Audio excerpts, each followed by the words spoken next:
Ada orang yang kalau sakit hati itu nggak teriak, nggak marah. Dia tuh cuma diem. Bukan karena nggak ada yang mau diomongin ya. Justru di kepalanya itu ribuan kalimat tuh udah muter-muter terus. Semuanya jelas, semuanya rapi. Tapi pas mau dikeluarin, nyangkut di mulut. Akhirnya ya udah, dipendam aja. Dan pelan-pelan pun jadi kebiasaan. Jadi kayak tombol otomatis. Ketika disakitin, ya tarik diri. Ketika dikecewain, ya diam. Sampai lama-lama orang lain pun salah paham. Dikiranya dia dingin, dikiranya dia nggak peduli. Padahal sebenarnya hati dia itu penuh dengan badai. Tapi badai itu nggak pernah dikasih izin untuk keluar. Dalam psikologi ini namanya emotional withdrawal.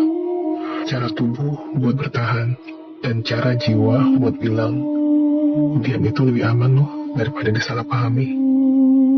Makanya kalau ada drama, tarik ulur, permainan ego, orang kayak gini gak bakal ikut-ikutan.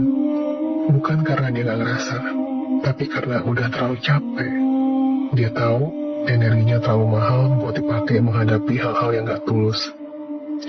Dan lucunya, orang lain pasti bingung. Kok bisa sih dia segitu tenangnya ya? Kok bisa sih gak ribut?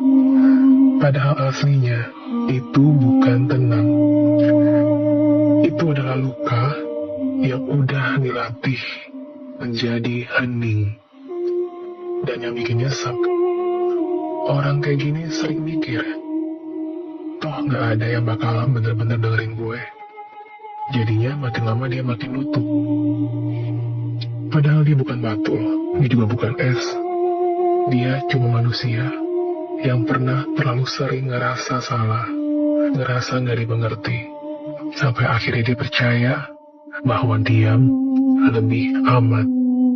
Dan yang dia butuhin bukan dipaksa ngomong, bukan juga dicecar biar jujur. Dia cuma butuh satu, rasa aman. Seseorang yang bikin dia berasa, gue boleh buka suara di sini dan gak akan disalahin.